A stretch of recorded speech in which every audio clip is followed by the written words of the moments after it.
Olá para você que acompanha o canal de Piracicaba. Hoje estamos aqui com o prefeito Luciano Almeida, do PP, para fazer um balanço da gestão, um balanço institucional do mandato dele entre 2021 e essa atual gestão que se encerra em 2024.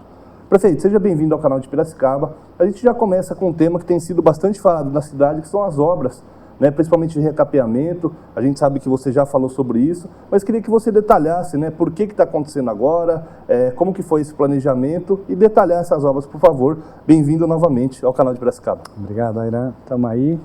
É isso mesmo. Todo mundo pergunta muito sobre esse planejamento e é importante dizer isso. Nós fizemos todo um projeto relacionado ao sistema de pavimentação. Como é que ele começou? Ele começou a ser mapeado em 2023, quais eram as principais ruas. A gente chegou a fazer um processo licitatório que era no começo do ano, aí houve questionamentos sobre ter projetos rua a rua, aí a gente teve que refazer todo o processo licitatório, fazendo projetos rua a rua. A partir daí, nós dividimos em 4 lotes, na verdade são em 7 lotes, porque a gente queria fazer um que era mais voltado à área de pavimento pesado, a questão dos projetos de concreto nas entradas da cidade. Depois a gente dividiu a cidade em regiões para facilitar que as empresas otimizassem os serviços. Então, foi todo um planejamento muito bem feito para a gente chegar nesse momento. O processo licitatório demorou aí aproximadamente 180 dias. Nós temos, para vocês terem ideia, ainda um lote que está sob júdice, está se questionando, porque você tem as fases de questionamento administrativo e ele pode ser judicializado. Então nós temos um caso de um lote que ainda está sendo analisado pela justiça. Muito bem, isso faz parte, porque a empresa que perde, ela não aceita, ela quer tentar ser reconsiderada e é por isso que isso acontece. Mas, graças a Deus, a gente espera que isso tudo se encerre o mais rápido possível. E é isso. O que tem afetado muito a nós, e é importante dizer, quando se fala de concreto, nós estamos falando de serviços que não é o asfalto, ele é quase que uma construção. E quando você vai partir para esse projeto, então, se eu fosse fazer uma rua de asfalto, ela demoraria, 15 dias, estaria pronta. De concreto são 30 dias, 60 dias. Então, é um pouco mais complicado, só que vale muito a pena, porque o asfalto vai durar no máximo aí 10 anos. O concreto, nós já estamos falando de durar entre 20 a 30 anos. Então, é um pouco de sacrifício que a gente passa agora, mas compensa porque o custo é igual ou menor. No caso de pavimento pesado, ele é 4% mais barato. Ele é ambientalmente mais correto, afinal de contas, a origem dele não é de petróleo. Ele é também ambientalmente mais correto porque ele deixa 6 graus, ele diminui a temperatura das cidades, muito importante dizer isso, e ele é reflexivo, então ele melhora também a iluminação pública. Então todas essas vantagens, o preço e a durabilidade, compensa esse sacrifício que nós estamos passando, que está dando esse barulho porque são nas principais entradas da cidade, Tanto que o que está se fazendo de asfalto no meio da cidade, eu não tenho visto reclamação, não. O problema é óbvio que nós estamos. Entrada da principal, que é a SP-304, na Pádua Dias. Entrada de Rio Claro. Todos esses pontos têm gerado uma complexidade, mas que a gente acredita. Nós devemos estar fazendo uma boa entrega agora até da primeira etapa de 15 de julho. Até 15 de julho deve terminar a Rio Claro. Termina 100% de uma faixa da 1º de agosto. Esperamos que também a Pádua Dias deve terminar. Lá demorou um pouco mais porque a gente teve que fazer toda a limpeza do sistema de drenagem. Estava tudo entupido, nunca tinha passado por uma revisão a drenagem de toda aquela área, então a gente está passando por isso. Então a ideia é essa. É um pouco mais demorado, mas vai valer a pena, porque a gente tem certeza, são 258 quilômetros de novo pavimento, gente. Fora o que a gente fez de recap, fora o que a gente fez de pavimento novo. Olha, só para efeito de comparação, nos últimos 16 anos fizeram 270 quilômetros de pavimento. Nós estamos fazendo em 2 anos 258. Entendam isso, a malha viária de Piracicaba tem 1.800 quilômetros. Nós estamos fazendo o que fizeram em 16 anos. Então, é importante entender isso. Óbvio que ia dar mais trabalho, mas eu acho que isso vale a pena porque vai ficar um legado importante para a nossa cidade. Ainda nesse assunto, críticos, né, por exemplo, a essa metodologia, falam que você deixaria a conta para um futuro próximo gestor ou próximas gestões.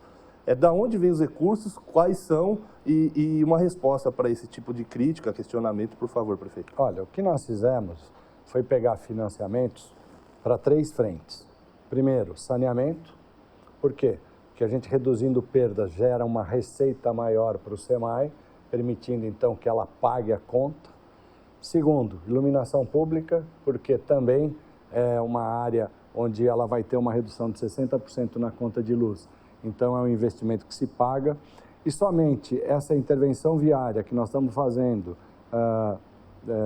de um dos lotes é que será financiamento. Então, do volume total de financiamento que nós estamos fazendo, que deve ser algo em torno de 250 milhões, na verdade, só 80 milhões é que vai ficar para o financiamento para ser pago aí a longo prazo em condições muito favoráveis à Prefeitura. Então, deixar isso muito claro. Mais de 2/3 do financiamento que nós estamos fazendo tem geração própria de receita, ou seja, o fato de estar fazendo esse investimento vai gerar uma redução de custos que permitirá que o sistema se pague. Então, a gente está no caminho certo. Não se preocupa não, que eu não vou deixar dívida nenhuma para prefeito futuro. Numa entrevista recente aí ao canal de Piracicaba, você classificou a educação como a menina dos olhos da sua gestão. A gente queria entender essa frase, que você detalhasse quais ações foram feitas para o senhor chegar a essa conclusão, por favor.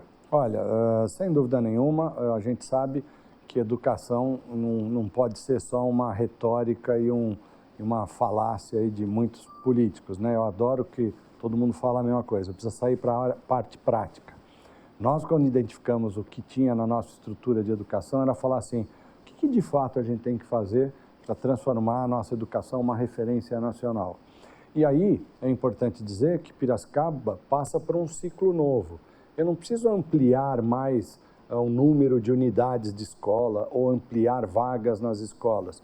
Tem sempre uma questão pontual numa ou outra unidade, mas de modo geral o que a gente precisava aqui, nesse novo momento de Piracicaba, era ampliar a qualidade do ensino na nossa escola.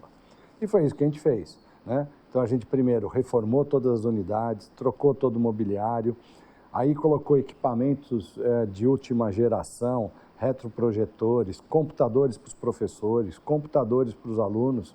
Trouxemos uma nova metodologia de ensino, que é a mesma que é aplicada nas melhores escolas privadas do Brasil. Treinamos os nossos professores e, por fim, que é a cereja do bolo, né, demos uniforme que nunca tinha sido dado aos nossos alunos e com isso a gente deu equidade, ou seja, não tinha mais diferença. A criança que não tinha condições de comprar um tênis, ou um abrigo, ou uma mochila, ela agora é igual a todas as outras, porque todas lá naquela classe, naquela escola, têm o mesmo uniforme e as mesmas coisas. Isso foi importantíssimo até para a autoestima das nossas crianças. Mas eu acho que é isso, esse é o caminho, é um projeto que nós vamos sentir daqui a 15 ou 20 anos, quando essa molecada for disputar uma vaga de mercado, de trabalho, ela vai estar disputando de igual para igual por qualquer criança que saiu do sistema privado. Ou seja, daqui a 15, 20 anos, tenho certeza que essa geração vai falar assim, nossa, valeu a pena o investimento total que foi feito na educação, que mudou a história da educação de Piracicaba. E só entrando novamente na questão, podemos falar de orçamento, esse orçamento, esse planejamento da educação foi feito com os mesmos recursos que tinham, né, a porcentagem do orçamento. Outras gestões, a sua gestão, ela fez algum tipo de negociação com o governo do estado, o governo federal para ver recursos? Como que você manejou esse orçamento para fazer esses projetos de educação, por favor? A maioria dos nossos recursos são de fonte 1, ou seja, são recursos próprios da prefeitura. O que nós fizemos é fazer uma revisão da nossa gestão, de ser mais eficiente, cortar gastos, rever contratos. Com isso a gente conseguiu criar uma capacidade de caixa que permitiu a gente estar fazendo todos esses investimentos que nós estamos fazendo, não só na educação, como nas demais secretarias e nos demais setores da nossa cidade. Mas aqui é importante dizer isso sim, né? Eu tenho dúvidas de imaginar o seguinte, como era difícil você imaginar assim, se nós tínhamos 124 escolas, nenhuma reformada, não tinha esse material, não tinha uniforme, eu tenho dúvida de imaginar para onde ia esses 25% que são obrigatórios de educação, né? Porque a gente não consegue entender. A gente gastou bastante, gastou bem gasto e está aí o resultado, né? E eu fico perguntando, né? Onde será que ia esse recurso, já que as escolas estavam... Tinha várias que fazia 30 anos que não recebia nem sequer uma mão de tinta, tinha todos os equipamentos muito velhos, destruídos, não tinha várias iniciativas que hoje a gente tem. Então, essa é uma dúvida aí para, às vezes, depois a gente discutir aí mais para frente, né? O que aconteceu com o orçamento de educação nos anos anteriores. Certo, prefeito. Uma outra questão também que os munícipes costumam discutir muito, principalmente em períodos aí pré-eleitorais, que sempre vem à tona, questão do saneamento. Falta d'água, falta de investimento, tratamento de esgoto, enfim, que é o que se alegam, né, os críticos. Então eu queria que você falasse sobre o saneamento, o que você pode informar a população do que já foi feito, quais eram os problemas e como você se propôs a resolvê-los, e aí nossos seguidores, nossos telespectadores aí tiram as próprias conclusões, por favor, prefeito. Bom, vamos lá. O saneamento na nossa cidade teve um planejamento feito em 2010 que estabeleceu o que precisaria ser feito até 2025 na primeira etapa e até 2040 numa segunda etapa, para acompanhar o crescimento populacional da cidade, seja na área de água, seja na área de esgoto. Muito bem. Nesse período até 2025, né, só foi feito 36% dos investimentos que estavam previstos nesse planejamento, nesse plano diretor de saneamento. Isso fez com que a maioria das necessidades só fossem agora resolvidas. Então, nós também fizemos um projeto para recuperar todo esse sistema, são 150 milhões de investimento. É importante dizer que desse período de 2010 até 2024, houve um crescimento meio desordenado também da nossa área urbana, que fez com que você crescesse a área urbana sem viário, sem água, sem esgoto, sem várias infraestruturas. Então, hoje, nós estamos tendo que recuperar isso, ampliar essas estruturas, porque o maior problema que nós temos, eu brinco, é que falta água na franja, né? Porque eu tenho um sistema que ele está centralizado, ele tem tubos antigos, principalmente nessa fase inicial, e aí você bota bombas aqui com mais pressão para jogar água lá nas franjas da nossa cidade, que pode estar a 15 quilômetros de distância. E aí o que acontece? Os tubos velhos aqui do centro explodem, porque ele não tem capacidade, são de ferro fundido, muito antigo. Então você tem que trocar todas essas adutoras do centro, você tem que dar condições de fazer recalques e infraestruturas de reservação, e com isso você gerar o sistema, diminuir as perdas, e a gente resolve no que eu chamo de curto espaço de tempo. Porém, é importante deixar claro aqui, não são obras simples, e elas têm obras que vão demorar 18 meses. Então, o que nós estamos licitando agora, terão algumas entregas em 24, algumas entregas em 25 e algumas entregas em 26. A expectativa, então, nossa, é que o problema de intermitência de água acabe somente a partir de meados de 2026. Antes disso, vamos ter que conviver com essa situação na nossa cidade. Certo. Recentemente também a gente recebeu aí do Centro de Comunicação Social, que sempre nos informa aí das ações da Prefeitura, um investimento de 6 milhões para reformas, né, em unidades de saúde. Mesmo assim, prefeito, muitos vereadores, né, dessa atual legislatura, outros pré-candidatos, criticam muito e classificam aí a saúde como principal gargalo dessa gestão. Então, baseado nessas duas informações, o que o senhor tem a falar sobre o tema, por gentileza? Olha, eu acho que os vereadores que falam isso deveriam sair um pouco de Piracicaba e conhecer o Brasil, e conhecer a saúde em outras cidades, em outros estados, porque eu garanto a todos vocês que a saúde de Piracicaba é uma das melhores do Brasil. Graças a uma equipe séria, a uma estrutura muito bem montada e que funciona muito bem. Só que saúde é um problema nacional. Saúde se você fizer qualquer pesquisa em qualquer cidade, não é só em qualquer cidade, saúde é problema nos Estados Unidos, saúde é problema na Europa. Quando você fala de saúde, nós estamos falando de o que eu brinco que é um saco sem fundo, né? Porque tudo que você queira fazer em saúde, você pode pôr o volume que for de recursos lá, nunca vai ser o suficiente para você atender toda a sociedade. Então, o que eu falo? Nós aqui hoje temos uma qualidade de saúde espetacular. O que acontece, e é bom que se diga isso, Nós pegamos um período que não existe na história, e é isso que as pessoas têm que entender um pouco. Quando foi Covid, o primeiro ano e o segundo ano, praticamente, 1 ano e meio de Covid, 21 e parte de 22, eu digo que nós tivemos dois momentos. Nós atendemos, fomos uma das menores índices de mortalidade. Então, me dizer que a saúde de Piracicaba, e nós somos um dos mais eficientes do Brasil no combate à Covid, por todas as atitudes, por todas as parcerias que nós fizemos. Então, primeiro aqui precisa deixar isso muito claro. Segundo, neste período, que aí se antecede também a 2020, as pessoas pararam de tratar as outras comorbidades. Isso foi um fato natural. A pessoa não ia no médico, a pessoa, se ela tinha um problema oncológico, se ela tinha um problema cardiológico, esses tratamentos foram postergados. E agora você tem, então, uma sobreposição. Existe um monte de tratamentos que deixaram de ser feitos nesse período e que agora estão sendo feitos. Então, você tem, sim, uma sobrecarga em todo o sistema público de saúde do Brasil, e aqui não é diferente. Mas, mesmo assim, nós estamos com os nossos sistemas de UPA super operacionais e muito bons. Eu digo sempre que só quem espera em UPA é quem dá a classificação verde e azul, e é porque essas pessoas não são urgências e emergências, não deveriam estar numa UPA. Nós demos alternativa para essas pessoas, que é a telemedicina, a UPA livre, né, que agora, principalmente nessa época do inverno, que a gente tem questões respiratórias. Nós ampliamos o horário de serviços de outras unidades, exatamente para que as pessoas que, infelizmente, continuem insistindo em ir numa UPA e ele só tem lá uma comorbidade ou um problema de saúde muito simples, que ele não precisaria estar lá. Isso é que pressiona um pouco essas 4 unidades. Mas, mesmo assim, as UPAs estão funcionando super bem, mas o COT também. Aí a gente tem os hospitais, que são parceiros, Santa Casa, os fornecedores de cana e o regional.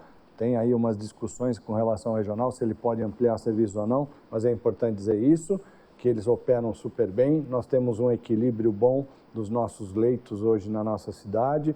Tudo funciona muito bem. O que precisa mudar um pouco, é aquilo que eu falo sempre, precisa mudar um pouco a cultura das pessoas. Como usar esses equipamentos de uma forma mais eficiente, para que a gente evite, por exemplo, eu tenho uma incidência de segunda-feira das pessoas irem numa UPA para pedir atestado médico.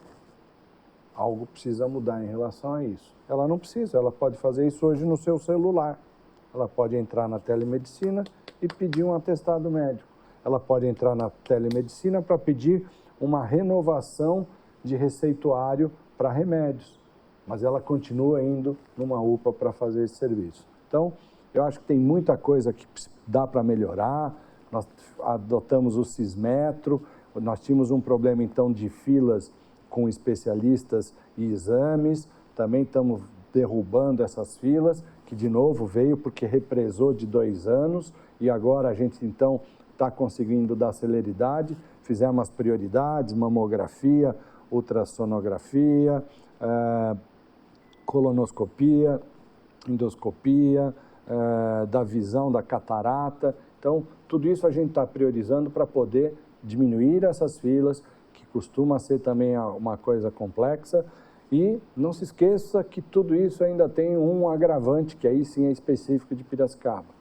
Nós sempre tivemos um achatamento salarial, que fazia com que os médicos que ganhavam 18, 20 mil reais tinham um corte do salário, porque pela lei ninguém podia ganhar mais que o prefeito. E aí o prefeito só ganha 15 mil reais, então ele não podia passar disso. E nós perdemos, escrevam isso, se não me engano, 168 médicos nos 2 primeiros anos da nossa gestão, muito em função dessa limitação salarial.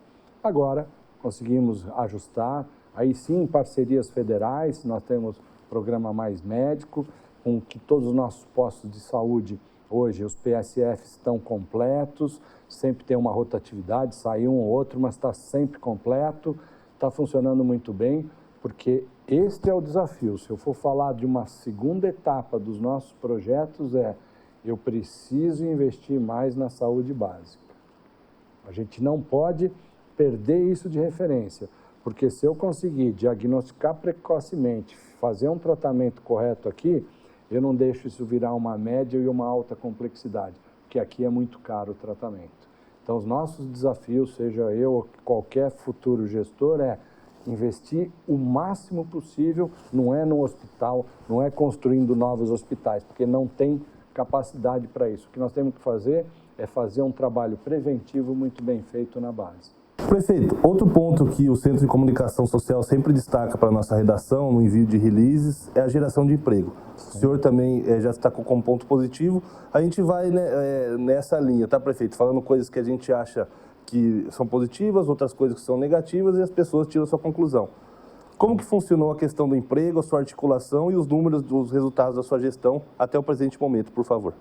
Bom, para mim, eu sempre falo isso, vou repetir. A coisa mais importante é a geração de emprego e renda. Eu sou um fanático nesse aspecto porque eu acredito que isso dá autonomia para as pessoas. A partir da hora que você tenha o seu salário ou você tenha a sua fonte de renda, você pode comprar a sua casa, ter um seguro-saúde, comprar o seu carro, você não depende de ninguém. E depende menos ainda dos serviços públicos, né? Depende menos de uma prefeitura. Então, sempre que eu puder priorizar a geração de emprego e renda, é isso que a gente faz e é isso que eu tenho feito desde a época minha, quando fui secretário aqui em 2005, quando fui secretário de Desenvolvimento Econômico no Estado e agora como prefeito. Tanto é que batemos recordes aí, mais de 25 mil empregos gerados nesse período nosso, 21, 22 e 23 e parte de 24. Nós já estamos com 25 mil positivos no CAGED. Para dar uma referência, nos 4 anos anteriores foi menos 8 mil empregos.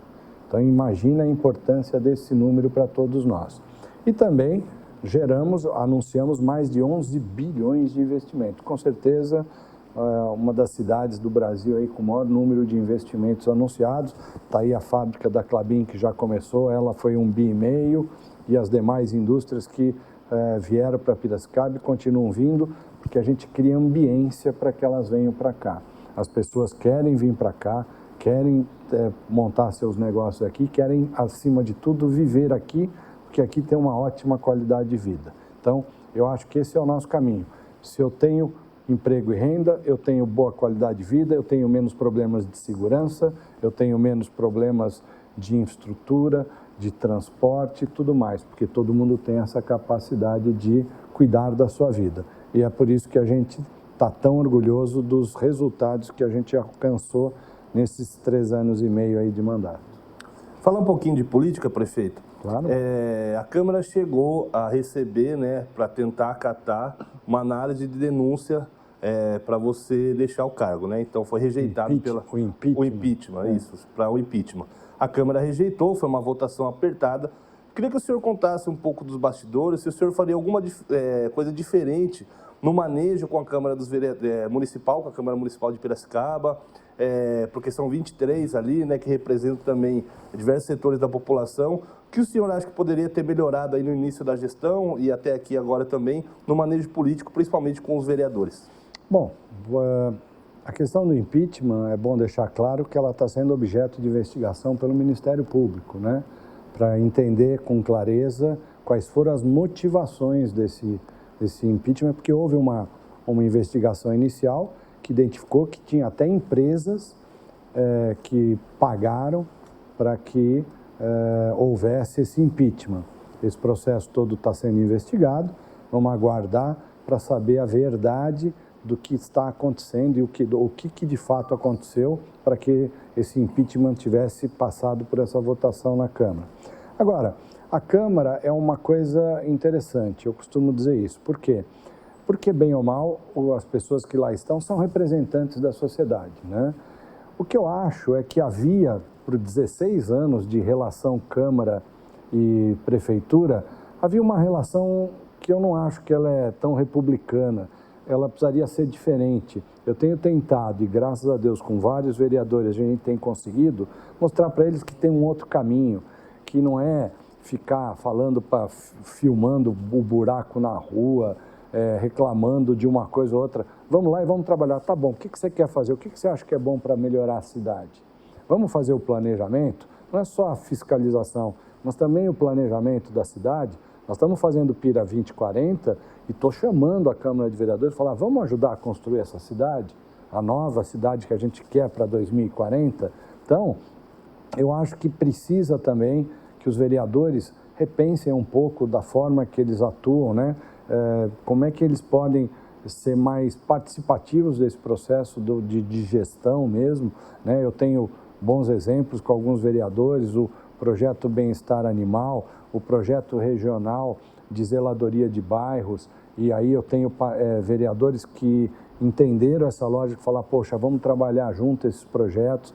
Eu acredito muito nisso, eu acho que os vereadores estão num momento de evolução. Eu, sinceridade, tive realmente muita dificuldade de entender essa relação no início. Acho que hoje está super tranquila, vai ter sempre os vereadores. Aqui nós temos corintianos, são paulinos, palmeirenses, não vai ter jeito. Lá é a mesma coisa, vai ter sempre aqueles que, ou por ideologia, ou por sei lá o quê, nunca vão gostar da gente, mas vai ter sempre aqueles que vão estar, que nem eu, preocupado com a cidade, não com questões ideológicas, e que vão estar ajudando sempre a crescer e a desenvolver a nossa cidade. Ainda na política, prefeito, dois temas que foram pautados em audiência pública. Revitalizações, a Lidor Pecuária e revitalização da Praça José Bonifácio. Como é que está o trâmite? Detalhe um pouco do que seria, os trâmites, no caso, né, desses dois projetos, e o que seriam, qual é o papel da prefeitura, investimento, enfim, em que pé que está isso aí, por favor? Bom, nossa expectativa é que a reforma da Praça José Bonifácio seja publicada nos próximos 10 dias, e a gente inicia essas obras. A da Lidor Pecuária, que eu chamo, na verdade, de duplicação da Rua do Porto, naquele trecho onde a gente tem os restaurantes, porque a gente sabe, ali é um ponto nevrálgico para a gente, as pessoas vêm passar, vêm comer ali no fim de semana, é um atrator turístico para todos nós, e a gente sabe da dificuldade que a gente tem naquele trecho. Então a ideia era duplicar aquela rua, dar condições que ela tenha a capacidade de ir e vir, e você dar mais fluidez, porque quem pega num sábado ou num domingo, se pegar a partir da Renato Wagner, às vezes pode ficar mais de 1 hora ali para conseguir acessar os nossos restaurantes. Então nós precisamos dar fluidez para recepcionar melhor o nosso turista, principalmente aquele que vem de fora, aproveitar a nossa gastronomia da Rua do Porto. Então esse também está aguardando, parece que uma licença, não sei se é do Condema ou do Codepac, para poder iniciar o processo licitatório. É isso, acontece isso, às vezes tem aí umas questões, de novo, muito mais ideológicas do que técnicas, mas faz parte do jogo e a gente tem que enfrentar. Uma questão final antes das considerações, prefeito. Vocês anunciaram que vai ter uma nova frota, vai começar a rodar de ônibus, né? Então, queria que você detalhasse, mas também emendasse a seguinte questão. Contratos de ônibus, contratos de resíduos sólidos sempre foram polêmicos, sempre geraram debate, por questão também de renovação sem licitação. Detalhe um pouco, de uma forma mais popular, por que isso acontece, como tem feito esse manejo com essas empresas e também sobre a nova frota que vai começar a rodar já em Piracicaba. Vamos lá. Sempre historicamente você vai ouvir falar disso, né? Que existem algumas estruturas do setor público que são mais complexas e realmente são. Você falar de resíduos sólidos, transporte público, sempre vai ter muitas nuances aí que a gente precisa tomar cuidado. O que a gente fez no nosso caso com relação a isso? Então, primeira coisa, nós iniciamos um processo de cura no nosso contrato de lixo, é uma parceria público-privada. A gente acha que tem muita coisa lá que precisa ser revisto, então a partir daí é um processo longo, já são 2 anos praticamente que você inicia, porque a legislação assim o permite e obriga que você tenha trâmites para que amanhã ou depois você não tome uma reversão do processo.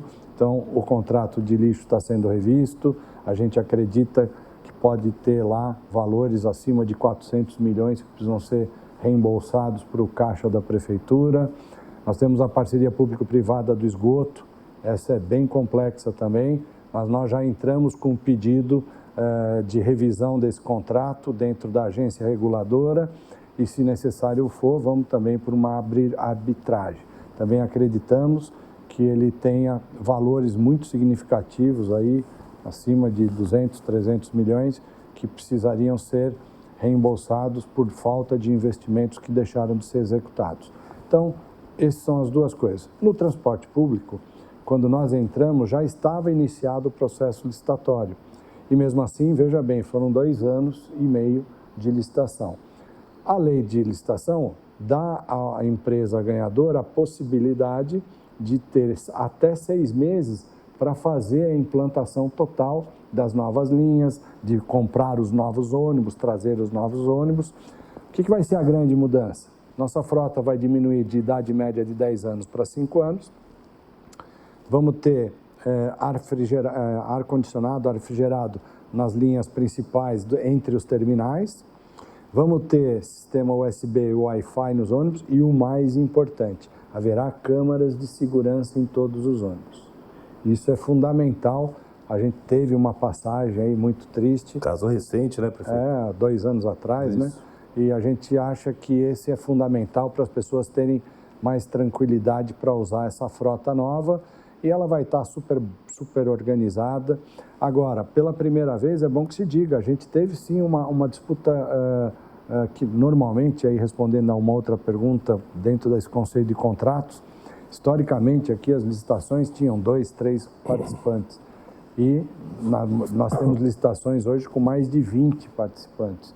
Por quê? A gente deu transparência, hoje o sistema sem papel, todo mundo sabe que aqui não tem direcionamento, o que a gente faz é a coisa corretamente, então todo mundo vem, o Brasil inteiro hoje participa das licitações de Piracicaba, isso é fundamental, porque você aumenta a qualidade, vem empresas de alto padrão e consegue com isso diminuir custos também, que a gente tem tido reduções dos valores de referência da licitação muito grandes, muito significativos. Então, eu acho que está funcionando super bem. Os ônibus, a expectativa é que comece, acho que agora dia 12, se não é dia 12, entre dia 12 e dia 15, comece a circular os primeiros ônibus dessa frota nova. O senhor tem de cabeça os números dos ônibus que virão? 177 ônibus que serão trocados, né? E você vai ter também o programa das 12 vans, que é o programa, nossa, agora escapou o nome, que é para as pessoas com PCD, né? Que a gente busca em casa, leva nos hospitais, leva nas escolas e esse sistema também vai estar todo moderno, todo Seria novo. o Elevar, prefeito? O Elevar, desculpa, exatamente. Que bom que você lembrou. O programa Elevar, serão 12 vans também, que serão substituídas e vão trabalhar super bem. Então, acho que esse sistema de transporte vai estar super qualificado, super organizado e a gente com isso, então, tem um outro desafio. A gente precisa que mais gente use esse sistema. Eu falo que, assim, aproximadamente 10 a 15% da população só usa o sistema público de transporte. E as pessoas não sabem disso. E sempre tem aquela história, né? Piracicaba tem uma coisa que é única, né? Você tem aqui, a gente acho que só perde para Brasília, você tem quase um veículo por habitante, né? É um indicador muito forte da nossa cidade. Mas o senhor acha que tem algum indicador assim? Tempo de espera, qualidade do transporte? O que você acha que motiva esse baixa adesão? Eu acho que é isso. Nós temos uma boa desenvolvimento econômico, com isso quase todo mundo tem o seu carro, tem a sua moto. Então, quando você tem esse indicador muito alto, então as pessoas não usam o sistema público de transporte. E eu acho que isso é o que acontece. Mas com essa linha nova, com esse sistema novo, quem sabe, e mais as ciclovias, quem sabe a gente consegue mudar um pouco a cabeça das pessoas para mudar de modal. Certo. Vamos finalizando aqui, prefeito? Pode finalizar sempre aqui agora, tá? Finalizando, prefeito, eu gostaria que você definisse o seu mandato com 1 ou 2 palavras. As primeiras que vierem na sua cabeça, por favor. Olha, legado, deixar um legado bacana, né, que é de longevidade, a maioria dos nossos projetos são de médio e longo prazo, não são imediatistas. Eu acho que esse é uma coisa importante, né, de tornar essa cidade feliz sempre. Um ponto que o senhor achou que foi o mais positivo da sua gestão? Acho que é isso, acho que foi geração de emprego e renda e revisão de gestão, né? As duas coisas deram muito equilíbrio para a gente poder dar um passo para o futuro das cidades inteligentes e que a gente passa a ser as pessoas entendam que o serviço público, tanto pelo lado do servidor, eles entendam que eles são um prestador de serviço e a sociedade pode ter a certeza que na prefeitura hoje ele tem um serviço sério, com qualidade e com transparência no atendimento à população. O que o Luciano Almeida de 2024 falaria para o Luciano Almeida de 2020? O que eu quero dizer com isso? O que o senhor faria diferente? O que o senhor poderia ter lidado de outra forma mais positiva? Então, o que você define aí como seu principal ponto de que poderia ter ajustado, por favor, prefeito? Olha, eu aprendi aí a duras penas, eu não sou um político de carreira, não sou um político tradicional, né, que fica andando na rua, como se fala aí na gíria, beijando criancinha, fazendo tal. Então, mas eu sei que isso é importante, eu aprendi isso a duras penas, que às vezes essa presença de estar na rua, mesmo que não seja um fato de trabalho, mas o fato das pessoas verem o prefeito e falar, nossa, olha, eu vi o prefeito hoje no nosso bairro, eu vi o prefeito naquela escola. Isso é importante para a sociedade, né? É importante para as pessoas. Então, eu acho que falhei um pouco nisso de não estar, de entender que a percepção é mais importante que o fato. Isso não quer dizer que eu estou trabalhando mais ou menos, eu acho muito pelo contrário, eu trabalho exaustivamente e se a gente estiver fazendo esse trabalho que eu chamo meio de rainha da Inglaterra, ele às vezes até poderia penalizar essa parte de mais gestão. Mas eu acho que esse é um fato que eu preciso melhorar. Se eu pudesse, talvez, ter um equilíbrio nisso, de estar mais na rua, caminhando, andando e talvez nesse contato mais direto com as pessoas, desse uma percepção mais efetiva e mais eficiente da nossa gestão. Prefeito, muito obrigado. Obrigado, então, Lucena. Esse foi um balanço, né, do mandato do prefeito Luciano Almeida, 2021 a 2024. Nossa intenção aqui é fazer um documento histórico, deixar um registro, não tomar lado nem positivo, nem negativo. Você toma a sua posição, porque o canal de Piracicaba é democrático e a informação com qualidade você encontra sempre aqui.